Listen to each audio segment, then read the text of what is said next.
From a new book out of the Obama administration to a crass remark about Ivanka Trump by Samantha Bee, it has been a very busy week. So what does the host of Life, Liberty, and Levin, Mark Levin, have to say about all of this? How about busy day? I sat down with him to talk about that. If somebody had said that about Chelsea Clinton, if somebody had said that about either of the Obama daughters, the nation in unison would be repulsed. Samantha Bee did apologize for her comment and using that word to describe Ivanka Trump. Your reaction? Yeah, and Roseanne Barr apologized too. She should be fired. She is a vile, disgusting person.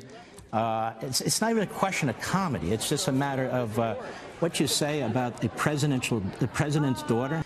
Who the hell talks this way? Seriously, she should be fired. Take her apology with her. Mark, let's move on to some pardons that are coming down this week. Dinesh D'Souza gets a pardon.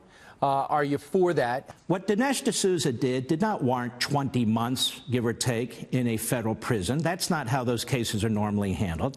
The radical left-wing Democrat who was U.S. attorney there in the Southern District of New York, Comey's buddy, Mueller's buddy, the buddy of that crowd, went after him.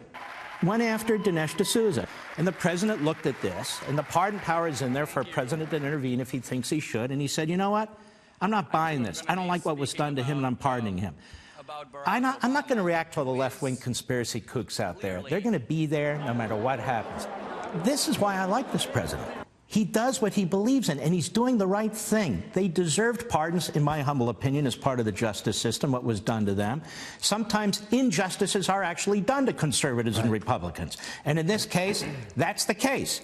It looks as though back again is Attorney General Jeff Sessions. Trey Gowdy said, if I'm Attorney General Jeff Sessions, I'd probably leave the job because I'm not going to be serving the president well. How do you feel about now, even though it's almost a year later, the Russia investigation goes on and Jeff Sessions still has that job? Where do you stand, Mark?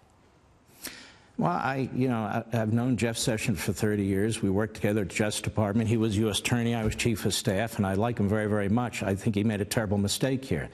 I agree. If he was going to recuse himself, he probably shouldn't have taken the job. Or if he did recuse himself with he did, he probably should have stepped down. The president has a right to an attorney general of his choosing. But I would say to Trey Gowdy, maybe you ought to step down a little quicker, too.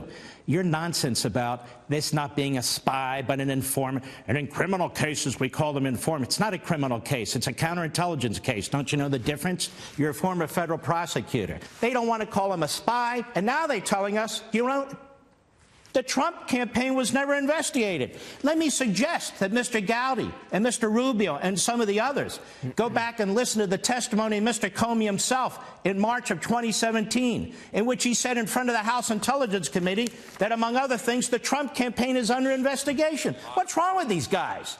They're handed information about a spy. They should be concerned about these police state tactics, but they never are. Instead, they want to vote to protect Mueller.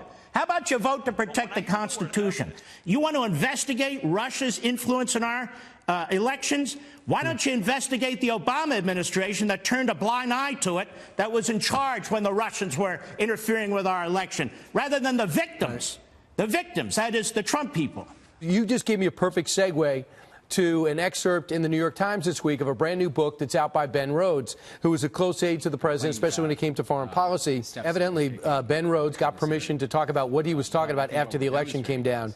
One of the things that President Obama speculated was maybe I came along 10 years too early. And my assumption is he means the country wasn't ready for him. Do you believe the country wasn't ready for President Obama? I believe the country's never been ready for President Obama, because when you want to fundamentally transform a country, you know what that means, Brian? That means you don't love your country. You want to fundamentally transform a country. What do you want to do? Fundamentally transform its economy from capitalism to something else? Fundamentally transform its government from a constitutional republic to something else?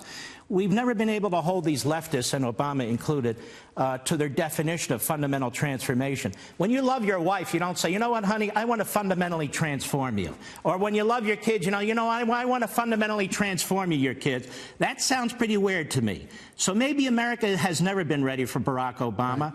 And should never be ready for Barack Obama. And he also called this president, when he was a nominee, a cartoon. What's your reaction to President Obama calling President Trump a cartoon? I'll take a cartoon over a leftist any day of the week. And let me tell you something about this cartoon. This cartoon has stood up to the North Koreans. He has stood up to the Iranians. He stood up to the Chinese. He stood up to the Russians. Nothing Obama was capable of doing. He didn't surveil the Prime Minister of Israel like Obama did, or Jewish groups like Obama did, or members of Congress like Obama did.